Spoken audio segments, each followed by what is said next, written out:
Það sem ég ætla að tala í dag svona aðeins bara almennt sem sagt beinþynningu og hvernig við greinum þá sem í mestri áhættu að brjóta sig, hverja eigum við að meðhöndla og hvað getum við gert sjálf til að fyrirbyggja brot. Og nú erum við bara akkurat að koma inn í þetta tímabil sem sagt, snjórinn og hálkan að hellast yfir og þá gerist það bara hverju einasta ári að þá fyllist bráðamóttakan af hálkubrotum og og það alltaf frekar svona þetta leiðilega tímabil og það nefnilega þannig að sum brot hægt að fyrirbyggja en ekki öll. Og við skiptum brotunum niður í 2 típur af brotum, annars vegar svokölluð háorkubrot sem að gerast við bara mikið tráma eins og dæmi, til dæmis bara skíðaslys og þá bara þannig að líkaminn mundi brotna því að það svo mikil orka í fallinu að því sem gerist og svo það lágorkubrot sem að dæmi að til dæmis falla bara í sama plani. Og það vita allir sem sagt, hafa brotnað að það manni svo kippt út úr bara daglegum athöfnum, hvað leiðilegt að brotna. Allt í einu bara getur maður ekki gert það sem maður vanur að gera, það miklu verkir, maður sefur ekki eins vel, maður getur ekki hreyft sig eins og maður gat og svona þetta hefur neikvæð áhrif algjörlega á sagt, lífsgæðin. Og maður skilgreinir beinþynningu þannig að það sem sagt, minnkaður styrkleikinn í beinunum og það bæði vegna þess að það þynnri bein, þar að segja, það minnkaður beinmassi, en svo verður líka röskun á svona uppbyggingu beina, þannig að það röskun á sem í rauninni arkitektórsnum í beinunum og afleiðingin verður sú að beinin fara léttari sundur og þá fer maður að brotna við lítinn áverka og það sem sagt svokölluð lágorkubrot eða beinþynningarbrot og dæmi sem sagt svona lágorkubrot eða beinþynningarbrot til dæmis eins og samfallsbrot í hrygg, mjaðmarbrot, upphandleggsbrot og framhandleggsbrot sem að koma við lítinn eða nánast engan áverka. Og sem sagt beinbrot sem að koma eftir áverka sem að heilbrigð bein ætti að þola, þá kemur svona rautt flagg, þá ætti maður svona gruna að viðkomandi kannski hafi undirliggjandi beinþynningu. Og 2 dæmi til dæmis að mjaðmabrotna eftir að hafa bara dottið úr bara standandi eða úr stólnu eða að fá, sem sagt þegar kannski fólk fer út í búð og að bera þunga poka og fær allt í einu bara svo hnífstungu í hrygginn og fær mikinn verk í bakið og svo kemur ljósið að það hafa fallið saman einhverjir hryggjarliðir. Þá ætti mann að gruna að það getur verið undirliggjandi sem beinþynning. Og maður finnur ekki neitt fyrir að hafa þunn bein, það engin einkenni. Það algjörlega einkennalaus og þess vegna svo mikilvægt að ná þessu áður en beinin brotna. Og maður finnur ekki fyrir afleiðingin kemur og það eru beinbrotin. Og það þannig að önnur hver kona eftir 50 og sirka 4. eða 5. hvert karl eiga vona á að fá svona beinþynningarbrót síðar á lífsleiðinni. Og við eigum tölur frá Íslandi sem sem eru byggð á hjartaverndargögnum, en það tölur orðnar svolítið gamlar og eru frá 89 til 2008 og þær sýndu fram á að sirka svona 1600 til 1800 beinbrot á ári á Íslandi mætti rekja til undirliggjandi beinþynningar. En líklegast þar sem við höfum verið með sama algengi og hin Norðurlanda þjóðirnar og til þess Svíþjóð á nýjar tölum sem sýna að það eru með 125.000 beinþynningarbrot á ári og þar 10 milljónir sem búa þar. Og ef við varum með svipa algengi sem við getum eiginlega gengið út frá, að þá talan líklega í okkur mun hærri heldur hún var þarna 2008. Þannig að líklegast hún núna komin upp í svona 3.000–4.000 beinþynningarbrot per ár. Og beinbrotin kosta mikið og þetta nýleg rannsókn sem að tók saman bæði beinan og óbeinan kostnað vegna umönnunar sjúklingum sem að höfðu brotnað og þá var tekið allt saman inn í það í 18 mánuði og þá kom í ljós sem að reikna hvað eitt mjaðmarbrot kostar að það var yfir 3 milljónir þegar tekið allt í allt að vera frá vinnu og vera inn á spítala og gera við brotið og lyfin og svo framvegis og samfallsbrot í hrygg kostaði rúmlega 2 milljónir og framhandleggsbrotinu 1 milljón. Þannig að kostnaðurinn vegna beinþynningar tengdra brota miklu hærra heldur en áður var talið. Og þetta sem sagt þannig að hérna á Y-ásnum beinþéttnin og á X-ásnum aldur.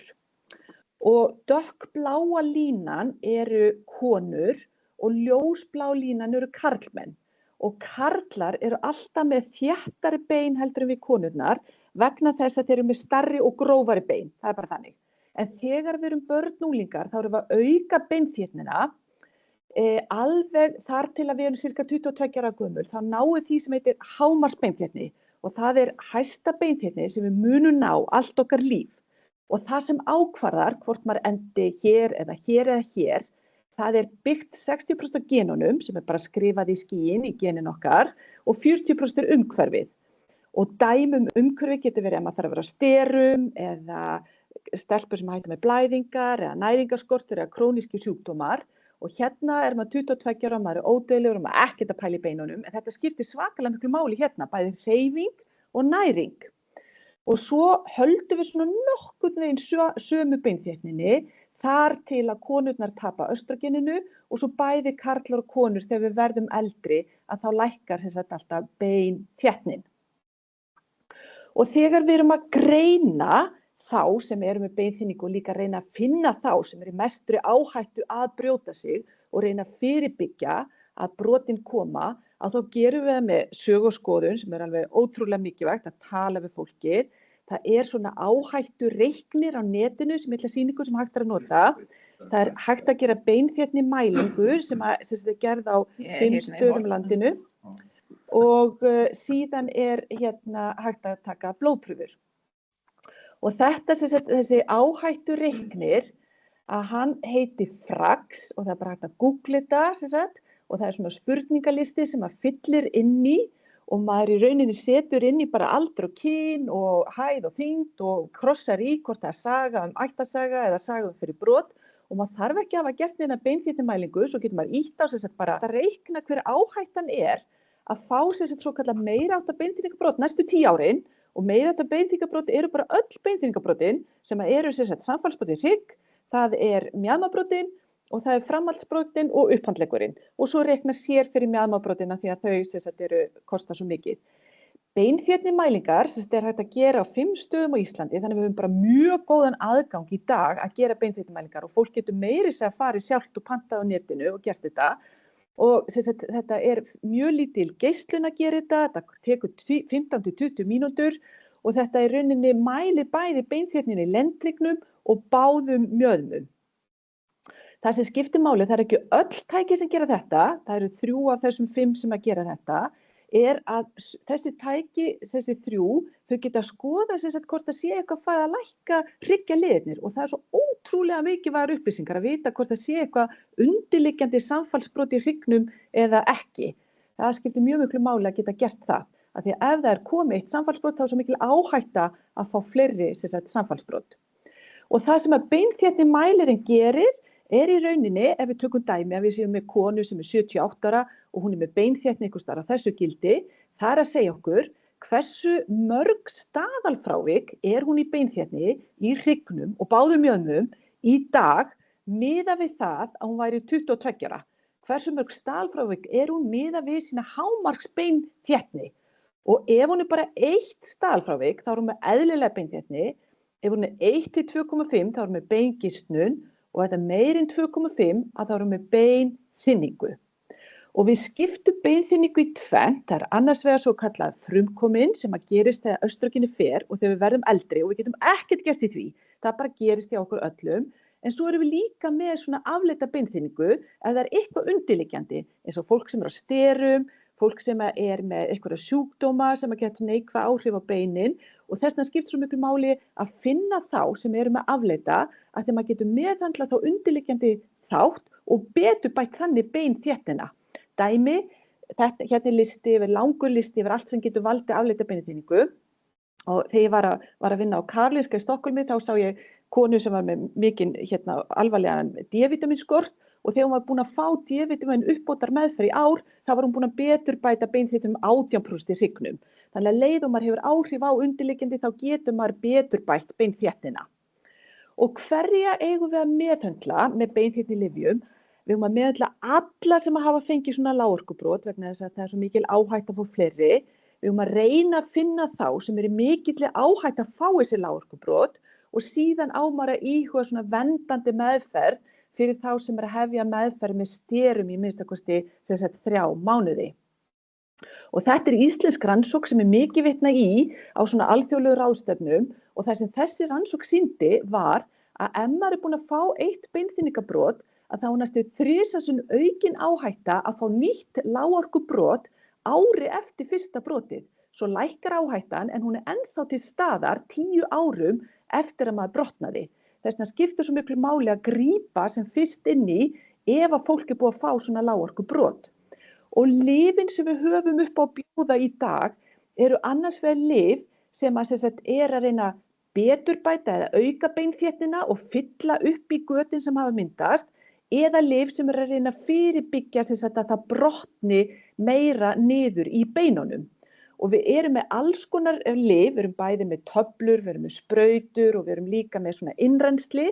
Og það hvað ég vel þegar ég hitti fólk með beinþynningu fer algjörlega eftir því hver er fyrir framan mig.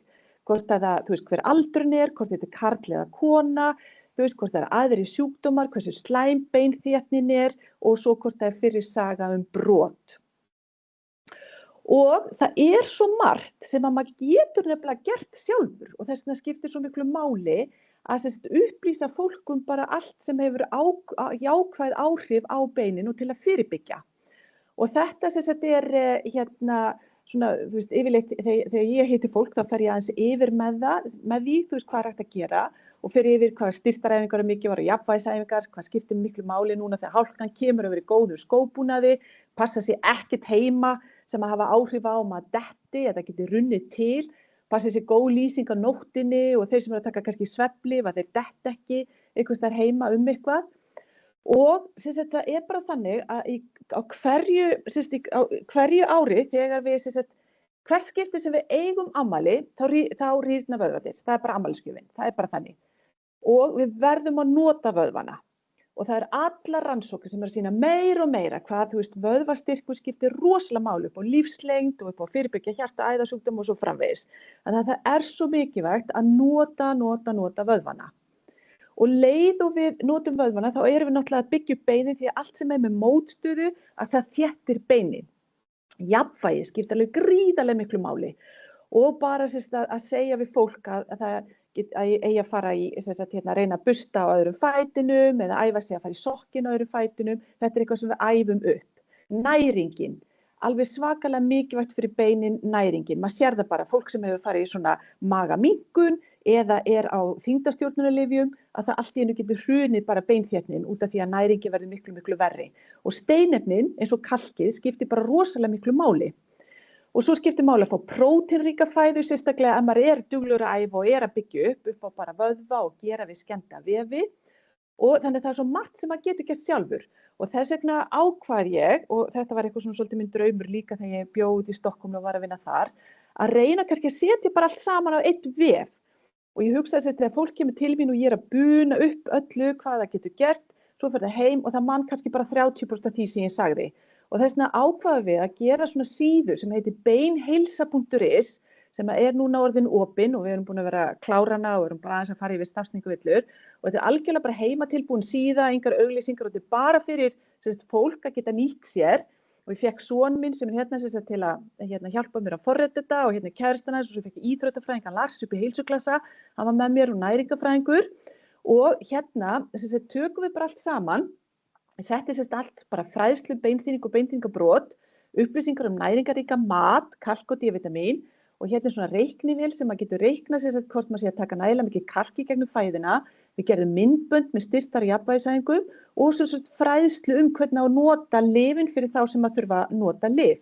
Og hérna sjáu þið bara, ég ætla bara að sýna ykkur bara hérna örstutt, bara aðeins hvernig þetta er. Maður klikkar bara á spurningu og fær svör. Hérna kemur næringuna, kalk og D-vitamin og ef ykkur með laktósóþol. Hérna er almennt bara matarinn og þið getið kíkt bara inn á síðuna, beinheilsa.is. Hérna eru svona uppskrifti og hvað mikið kalk í hverju og einu og maður getur fengið aðeins hugmynd hvað kalkríkt.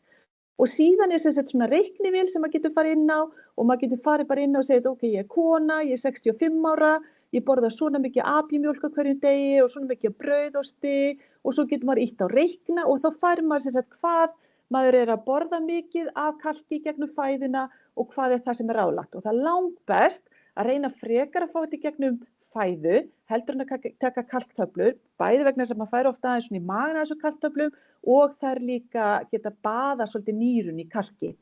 Við gerum svo sem sagt myndbönd aðeins sem sagt bara hreyfingu og settum svona sem sagt prógram fyrir hverja viku, bara til að fólk geti fengið hugmyndir og sérstaklega kannski fyrir þá sem eru bara heima og geta þá gert bara æfingar sem hendar hverjum að einum og síðan sem sagt fórum við bara aðeins yfir hvað skiptir máli fyrir beinun og hvers konar æfingar eru mikilvægar og fyrir þá sem þurfa að vera á lyfjum þá setti ég inn sem sagt upplýsingar lyfin og hérna líka vídeó sem sagt hvernig á að nota lyfin. Takk fyrir.